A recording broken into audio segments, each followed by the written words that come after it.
I can't do any of that if y'all are not stipulating to anything, then everything is a challenge. So this is what I will tell y'all to make it simple. I'm not accepting this plea. 2020, aka Jan Madura. Can I have parties announced? Chandler Bowen for the state of Texas. Linda Corley for Ms. Madura. And are you Miss Madura? Yes, ma'am. Counsel, have you received all discovery? Did you review it with your client? Yes, Your Honor. Court will find that the state is in compliance with discovery. Off the record for a moment. So they have her AKA is Jan Madura, but that's her name, correct? The case was originally submitted as Jan Hawkins.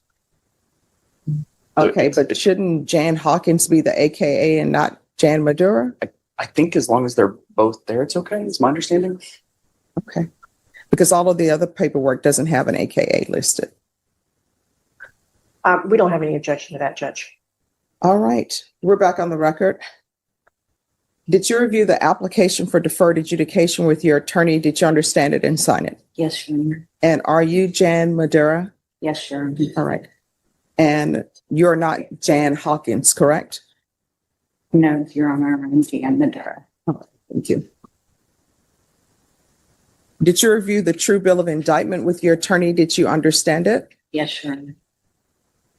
Counsel, do you waive the reading of the indictment? We do, Your Honor. State, are you proceeding on the indictment as presented? No, Your Honor, we are waiving count 1. We're proceeding on a lesser included of count 2 And what are you proceeding on? on a Class A theft.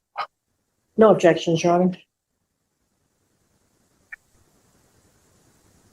All right. Did you review the court admonishments with your attorney? Did you understand it? Yes, Your Honor. And did you sign it in electronically sign it in all the appropriate places? Yes, Your Honor. Did you understand the state is proceeding on the less included offense of theft, $750 up to $2,500 as a Class A misdemeanor? Range of punishment is anywhere, it's up to 1 year in the Bexar County Jail and up to a $4,000 fine. Did you understand? Yes, Your Honor. If you have a plea with the state, the court does not have to follow your plea. If for any reason the court does not follow your plea and gives you more than you bargained for, the fact that you entered a plea will not be used against you and you will be allowed to withdraw your plea. Did you understand? Yes. You have a right to jury trial, a right for you or your attorney to cross-examine and confront any witnesses. The state would call in the right to remain silent. Did you understand by entering this plea, you are giving up those rights? Yes. Did you intend to give up those rights and enter into a plea in this case? Yes. Did you understand if the court were to grant your application for deferred adjudication, if for any reason your deferred adjudication were revoked, the court could find you guilty and sentence you up to 1 year in the Bexar County Jail and up to a $4,000 fine? Yes, Your Honor. Counsel, has your client been able to provide you with any defenses? She has, Your Honor. Do you believe she has a rational as well as a factual understanding of the charges against her? Yes, I do. Do you believe she's currently competent and was legally sane at the time of the offense? Yes, Your Honor. Miss Madura, has anyone threatened you, coerced you, or placed you in fear to get you to enter the plea? No. Anyone promised you anything other than the plea? No, Your Honor. Are you satisfied with the way you've been represented? Yes. Did you understand by entering this plea, if you're not a U.S. citizen, you will be deported, denied naturalization, and the right to re-enter the United States? Yes. Court will find that defendant has knowingly and voluntarily waived her right to jury trial.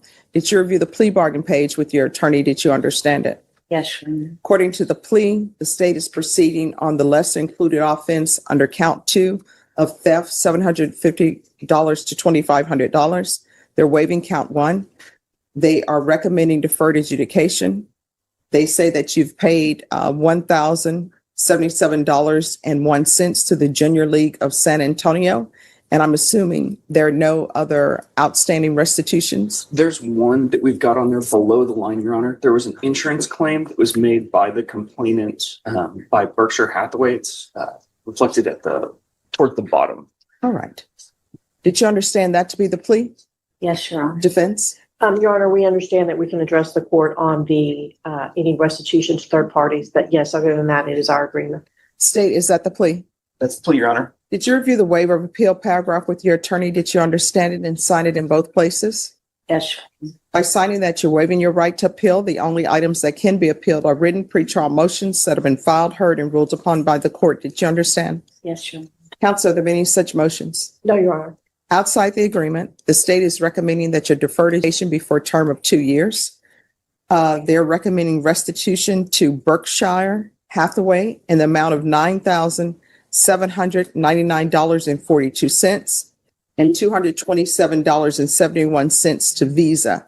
Did you understand those were recommendations from the state and the court does not have to follow those recommendations? Yes.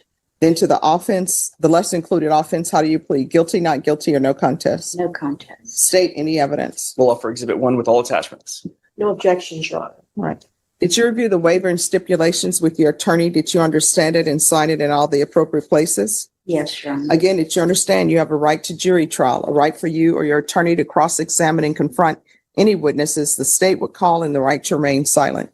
Yes, sir. Did you understand by entering this plea, that means that the state will be presenting witnesses in the form of witnesses' statements and police reports, but there will be no live testimony? Did you understand? Yes, Your Honor.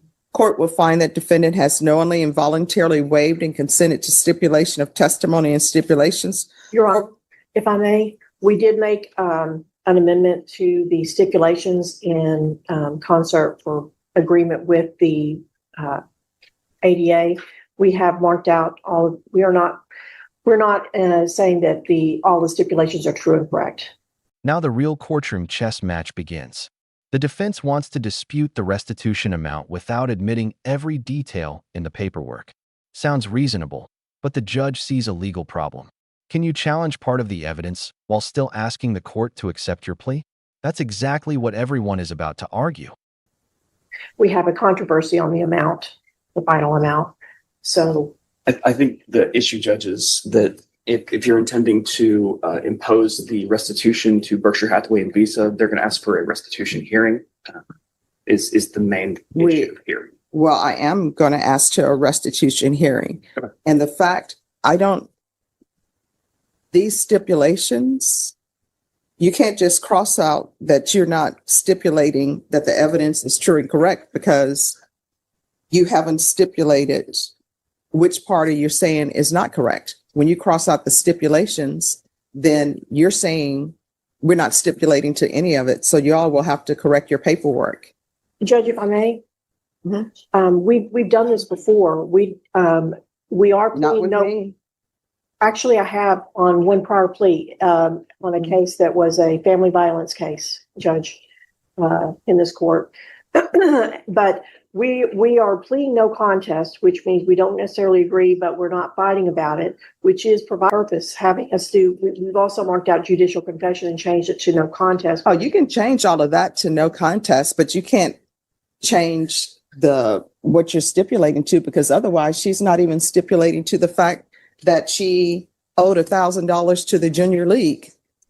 Well, Judge, she doesn't have to stipulate to it. No, she's pleading no contest. And so that is the plea that's provided in order for people who disagree with what's being said to be able to move forward with a plea. I've never had a problem with that before. I've done it in this court. No, I tell you what has been done. There has been, with regards to the indictment that's a part of it, where you say, I am not contesting anything, and you take out the judicial confession, but the evidence is the evidence that is presented. And then the court makes a ruling on whether or not that evidence is sufficient. But if you're saying we're not stipulating to the evidence that is being presented to the court, then she's not even stipulating to the fact that she's alleged to have committed a theft from the junior league. I think we've got a clean copy of the paperwork, Judge, that we can. All right. Judge, swap out. if I may, we can't stipulate to the amount. So we would have at the very That's why you have it. Nobody ever stipulates to an amount. That's why you all have contested hearings, and I make a decision on whether or not they owe it or not. And Judge, and I know we're getting in sort of ahead of ourselves, but I'm asking for the court to not order restitution to the third parties. I don't think that that's appropriate. Well, that's where you present evidence and I make a decision, or you present some kind of law and I make a decision on whether or not that amount that is below the line, because it's not a part of your agreement, then I make a decision on whether or not that amount should be paid or any amount should be paid to Visa or Berkshire. And Your Honor, it's what I'm requesting the court to do is to not order that, so that can be handled in a civil court. They are set up for that. That's the way the normal course goes on these things. And it's going to be, we would need a forensic accountant to go through this. It's going to be a very long and arduous restitution. I understand what everybody is saying. I want to let everybody know I'm internalizing what's being said. What I am telling the parties is this. If she's not stipulating to the evidence that's been presented by the state, that means she's not stipulating that she even committed a theft with the junior league. I don't know why she paid the amount to the junior league because she's not stipulating to that. Things that are below the line, that means that it's contested. That means that I'll hear evidence. I'll make a decision on whether or not restitution should be paid to Berkshire or Visa. That's something that I will hear. The only thing you're allowed to do, I don't contest, is when they have in the plea paperwork where it has the indictment on or about whatever. That's like on or about whatever I judicially admit. You can scratch that out and you put, I'm not contesting anything. But for the stipulated evidence, the evidence is what's being presented. Otherwise, if you're not stipulating to any of the evidence, then there's no plea. Judge, we're willing to stipulate to everything except the final Then amount. you all need to change your paper. And Your Honor, I know to press a point on this, it's my understanding, my belief that the law allows us to not stipulate to true and correct. The judge has the evidence and the judge can look at that and decide that they find those documents credible and find that they are true I can't do any of that if y'all are not stipulating to anything, then everything is a challenge. So this is what I will tell y'all to make it simple. I'm not accepting this plea. Okay, we'll redo the paperwork. Would you All right. accept if we just simply put on that we do not y'all stipulate to the final amount? Y'all do the paperwork. And if y'all want to put in there that the final amount. Plot twist. The judge refuses to accept the plea altogether. This isn't about guilt or innocence. It's about procedure. If the paperwork doesn't clearly establish what both sides are agreeing to, the court can't simply move forward. It's a reminder that in criminal court, paperwork isn't just paperwork. It can decide the outcome. From Berkshire and Visa is contested, which to me, you've already said that. That's why it's below the line. If y'all want to do that, fine. But everything else, no. And you understand that all the money was for the junior league, but they just filed an insurance claim and a Visa claim. Here's the thing. I haven't read any of the evidence, so I don't know what y'all are presenting because y'all haven't stipulated to anything. I don't know why there's an objection to outside the agreement. Everything that is outside your agreement is contested, and I'll hear evidence. This argument that you all are making on she doesn't owe to Berkshire, she doesn't owe to Visa, we haven't even got to that point yet because nobody's stipulated to anything. And when things are below that line, that means that it's contested. That means I'll hear arguments. I'll hear whatever kind of law somebody wants to present me on whether or not you should be paying that under this cause number. And Judge, the reason I am making this issue is because it says in the documents that higher amount. So we don't want to stipulate to that. So we'll change the document to say that and we'll reapproach. Oh, y'all need to reprint that entire document out because that's been sworn to. She's been sworn to that specific document by the clerk. And if people start making changes to that document, it's no longer a sworn document. We can do that, Judge. Okay. Thank you. All right, thank you. So why were you revoked on your last probation? What did you not do? Report. Okay. And how often have you been using drugs? I was 26. And what have you been using? Marijuana at first, and then it went to cocaine. Then cocaine went to meth. And then I started drinking. And then I just stayed on meth. No. And do you have any children? What are their ages? 15. She lives in Austin. I have 2 live right now with my parents, and a 7 and 8-year-old. And then I have a 3-year-old. All right. So here's the thing. I'm going to give you a choice. There are no other choices. Don't ask me for a third option. Either choice that you make is going to result in you being in custody. First choice, I'll find you guilty, as I already have done. Sentence you to prison of 5 years. Next choice. Just when you think the hearing is over, the courtroom shifts gears completely. Now we're looking at a probation case where addiction, family, and accountability collide. This isn't just about punishment anymore. It's about whether rehabilitation still has a chance. I'll grant your application, and I will sentence you to 6 years in the prison, suspended and probated for 8 years. but you're going to remain in custody. You're going to be referred to felony drug court. If they do not accept you, you're going to be going into inpatient treatment somewhere. So those are your only options. And the only reason why I'm giving you these options is because sometimes it's not good to kick the can down the road. You have these children who are depending on you for support. And one or two things going to end up happening if you don't get treatment. Either you're going to end up in prison for the rest of your life, or either somebody's going to end up identifying your body. So which do you prefer? 5 years in the prison, or either you remain in custody until you're accepted in felony drug court, or either into an inpatient drug treatment?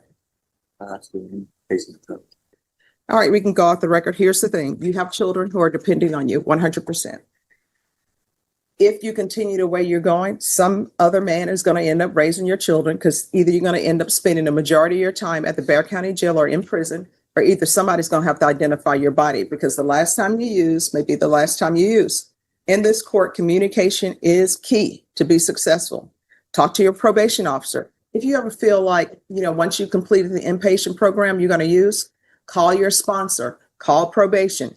If you call probation and you tell them that This final message is bigger than this one defendant. The judge makes it clear that asking for help isn't treated as failure. Disappearing is. That's a philosophy many drug courts embrace. Honesty can keep you in treatment, but silence often sends you back to jail. What do you think? Was the judge being compassionate, or was this tough love exactly what was needed? Let me know in the comments. you're thinking about using, you know what they're going to do? They're going to get you some help. If you come in here and talk to me and say, Judge, I'm struggling, I think I'm going to use, guess what I'm going to do? I'm going to get you some help. But if you don't report, we're going to have a problem. You understand? Yes. All right, good luck to you.